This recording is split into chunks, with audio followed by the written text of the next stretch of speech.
Good morning. Hey. Wow. Beautiful faces here.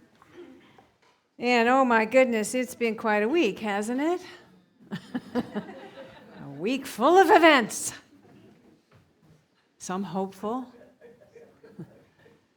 some deeply troubling. So thank God we have a spiritual practice that can keep us centered. And thank God we've got a community that we can go to that can support us in challenging times. And I love this idea of being the seeds and watching love grow.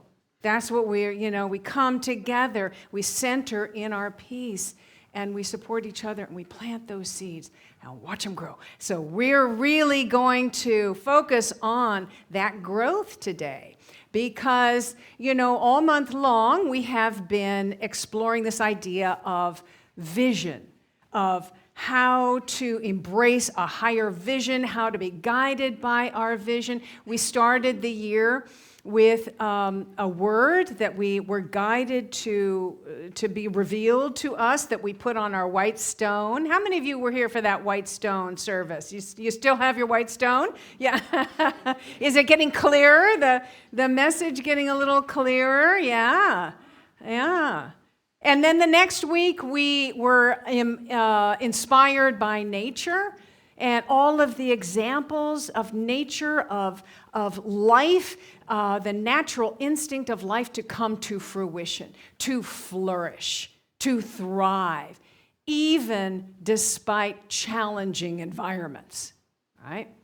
And we, affirmed that we are expressions of this one divine light, this one life. And so it is our nature to come to fruition. We are coded in our DNA to flourish, to thrive, even despite challenging situations. And in fact, it is the challenges and the pain that are the catalyst for our growth, for our awakening. And then the next week, last week, Oswaldo was with us, gave us a taste of that mountaintop consciousness. And this is that place, that higher vibrational frequency where we can see infinite possibilities and we can experience that connection with our true divine self. He called it his true freedom. And that, we have been celebrating all month long Dr. Martin Luther King Jr. and, the mountaintop consciousness. This is where he accessed this mountaintop consciousness where he saw the vision, right? Saw the dream and embraced that. So today I'd like to explore a little bit further about what this mountaintop consciousness is. What is this mountaintop consciousness? How do we access it? What's it all about? So many masters and mystics, I think that's up a little early for, I'm not quite there yet, Mark, but thank you for being prepared. I'm going to talk about Emerson for a minute because he, these mystics, they try to describe in words their experience. It's hard to put into words, but, the poet in these writers can give us a sense. So he says in the Oversoul, we live in succession, in division, in parts, in particles. Meanwhile, within man is the soul of the whole, the wise silence, the universal beauty to which every part and particle is equally related, the eternal one. And this deep power in which we exist and whose beatitude is accessible to all of us is not only self-sufficing and perfect in every hour, but the act of seeing and the things seen, the seer and the spectacle, the subject and the object are one. And Rumi said it this way: neither this body am I, nor soul, nor these fleeting images passing by, nor the concepts and thoughts, mental images, nor yet sentiments and the psyche's labyrinth. Who then am I? A consciousness without origin, not born in time, not begotten here below. I am that which was, is, and ever shall be. A jewel in the crown of the divine self, a star in the firmament of the luminous one. Isn't that beautiful? Now, that awareness is a little different than our day-to-day experience. From this kind of human-only thinking, these passages can sound like a lot of pretty words. We need to really enter that consciousness, enter that higher understanding, that higher perspective, in order to really experience what these writers, that place, that realm that these writers were expressing these ideas. We need to rise above the human-only thinking and really transcend the separated self. That separated self that is attached to the temporary world of effect. Many of us think that the three-dimensional world is kind of all there is. What we can see, what we can touch, what we can taste, what we can smell, and our human experience. Many people believe that's all there is. But in truth, all form and experience originates in consciousness. Whether that's the universal divine consciousness, we might call that the macrocosm, the universal divine creating the universe out of itself according to its self-contemplation and intention, or it's our individual use of this same one power, the same one mind. We divine beings having a human experience co-create our own individual experience according to our own self-contemplation and intention. We are the microcosm. So the macrocosmic level or the microcosmic level. And all form and experience arises in consciousness. It's fluid and it arises in consciousness. So if we want to change the experience, we want to change consciousness. We want to enter a realm where we can see new possibilities, where we can see a greater experience. So that mountaintop consciousness, that oneness consciousness. Ernest Holmes, who was Science of Mind, called it first cause. Because if everything is an effect, then the cause is in consciousness, and that universal divine being the first cause. So let's explore this a little more deeply. There's a lot of words that can be used to describe what we're talking about, this higher vibration, this higher realm. That higher vibrational frequency, we can call it that. The love intelligence, we could call it the realm of the absolute. Some people call it that. The realm of spiritual light, divine essence. The fertile void, I love that one, because you think about it, everything is created from the dark, from nothingness, but it's not really nothing. It is fertile. It is infinite. So that fertile void, or the fertile realm of pure possibility, is another way we can think about this. I like to call it the vibrational field of love. because it feels like that's what it is. This essence is love. The essence out of which everything is created is love. And it is where we originate. It is our source.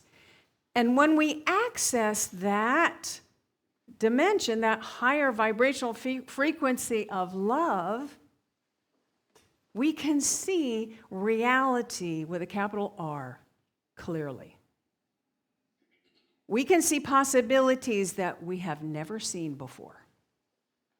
And we experience more deeply our connection with Source, our connection with divine love.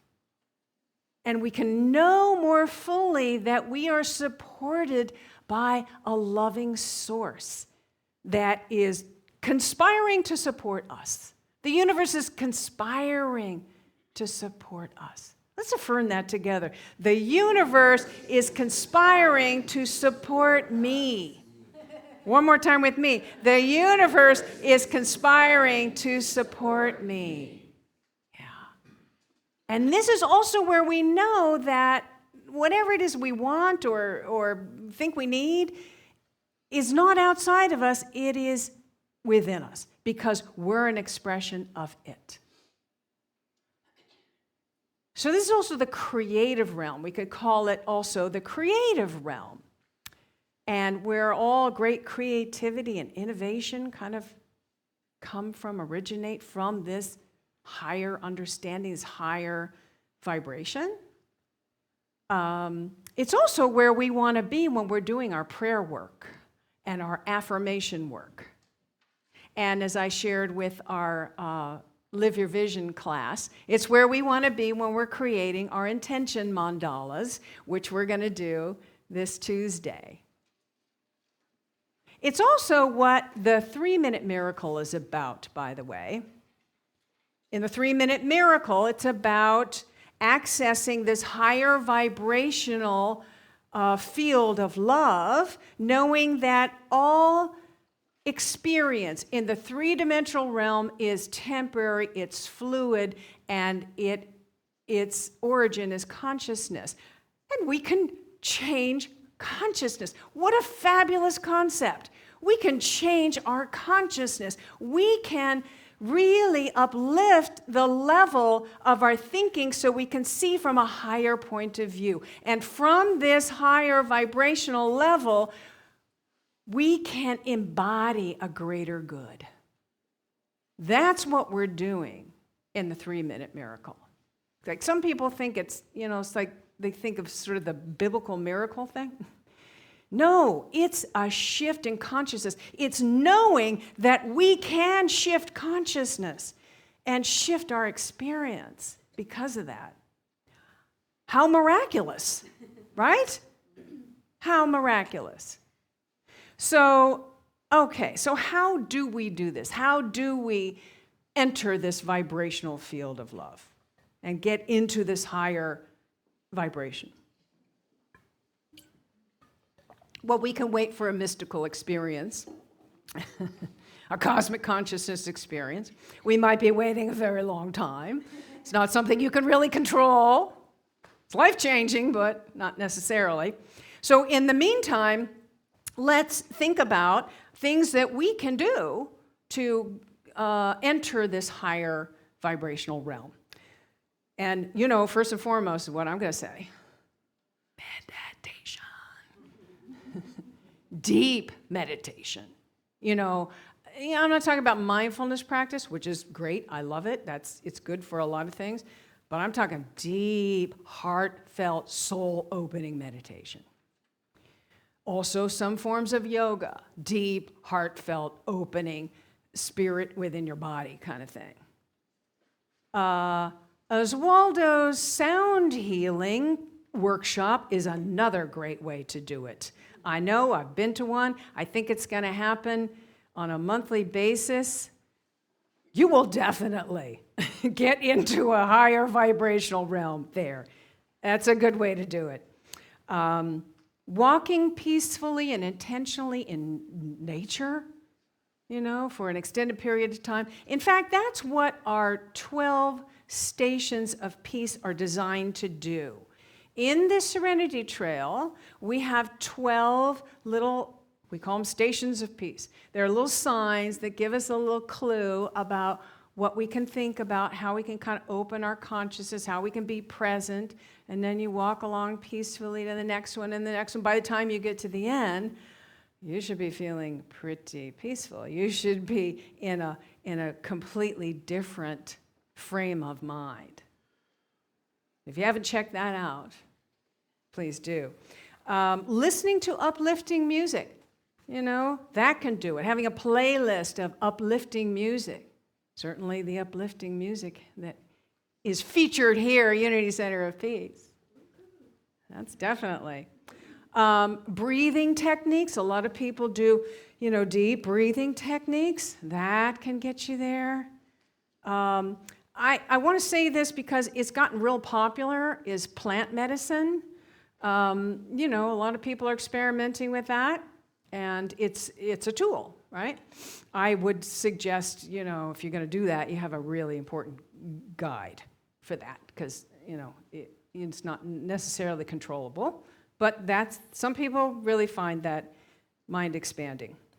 The state of being in love. When you fall in love for the first time, and everything glows, everything's alive, there's this sense of timelessness. You're in a different dimension, right?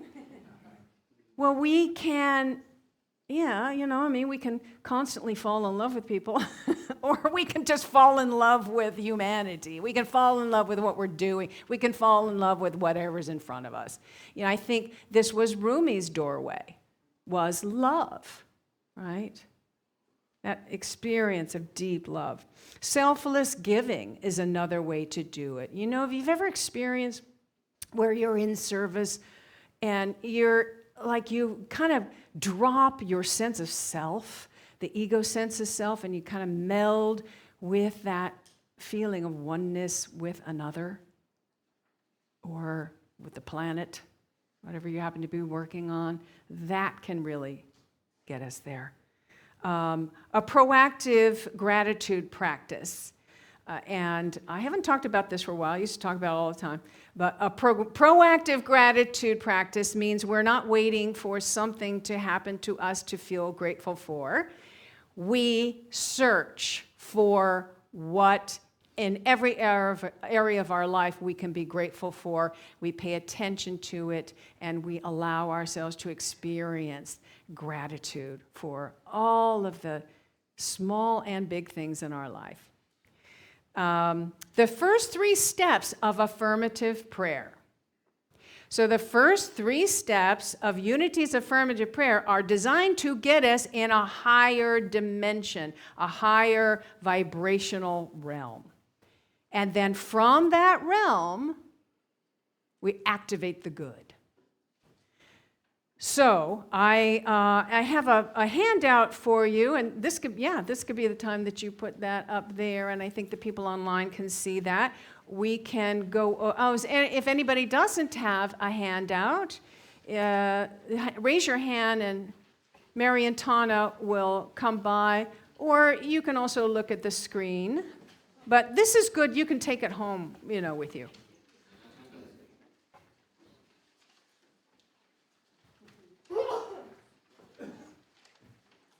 A lot of you snuck by before we could put that in your little hands. I got this row right here. Okay, so that first step is relaxation. This is where we relax the physical body, we relax our thinking mind, right? That monkey mind. We relax the past, we relax the future. We take a deep breath and we relax into the present moment. We relax into our heart center. We also, in this step, we want to relax our attachment to the world of form and experience, the world of effect, our attachment to it. We let that go, we release that, and now we can go to the second step, which is focus. Now, since we've released our attachment to the world of effect, we can open to a different experience. We can open to a higher dimension, a higher realm of understanding and seeing that absolute where there is infinite possibility.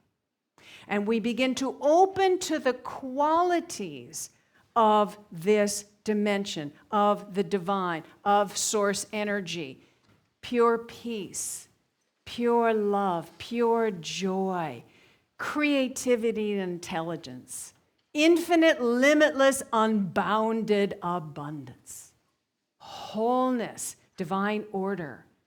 These are the qualities of, we could say, God, the universe, infinite intelligence. So in this realm, we allow ourselves to know that these are the qualities, and we rest in that awareness of them. We allow ourselves to open to those qualities. Now, the next step, meditation, contemplation. This is where we take it in a deeper level. We really take it inside our soul, inside our cells. And we allow ourselves to vibrate with that divine energy, right? That vibrational field of love. And we know that because if all is divine, if there's only one life, one presence, one power, we're an expression of it. So whatever's true of Source is true of us. Whatever's true of God is true of us. You are an idea in the mind of the universe. God's idea of itself and expression.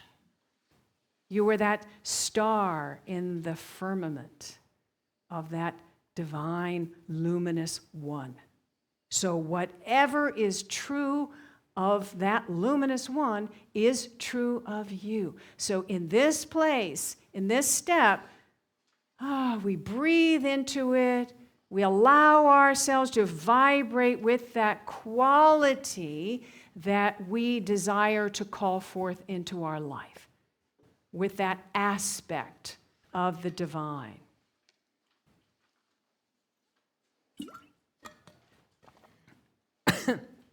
Excuse me. So, now, once these three steps, excuse me,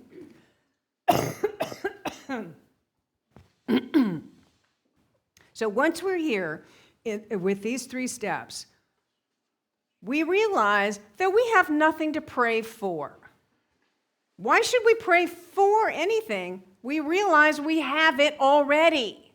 It is already who we are. So instead of praying for, we want to get into the energy of the answer. We want to play in the energy of the answer. And play is a really good word because that aligns us with infinite possibility. And we activate and we vibrate with the quality that we want to see reflected in our experience.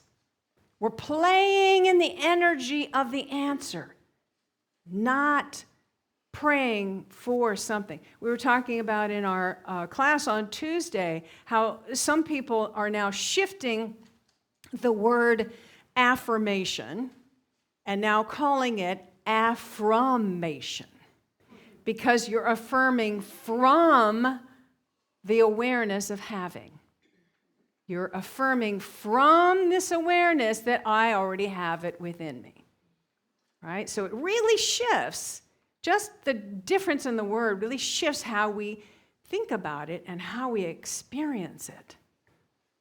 Okay, so now that we have entered this higher dimension, higher reality, we activate the good with the last two steps of affirmative prayer.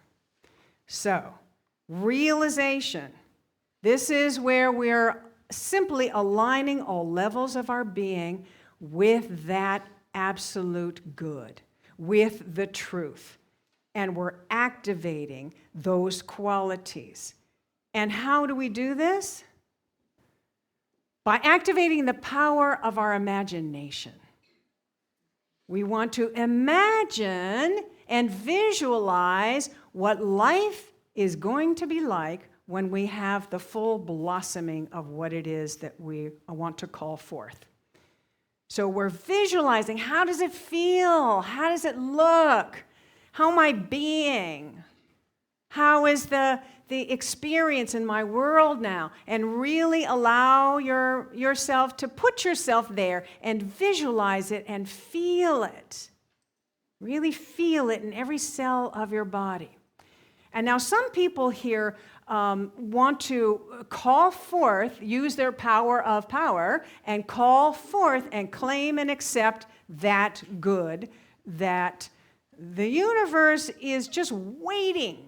The universe is waiting for you to accept the quality that you think you need, you think that's out here. The universe is going, no, hey, I've already given you this. Just step into it. Just accept it.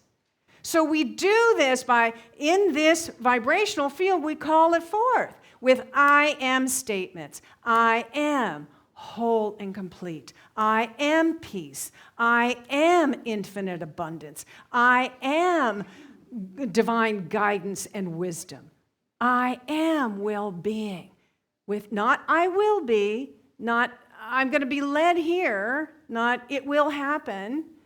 I am. See, whatever it is that we want to have or do or be in the world, it's really a reflection of the quality that we already have, the divine quality. So we're focusing on that divine quality, and from that place, we know we already have it.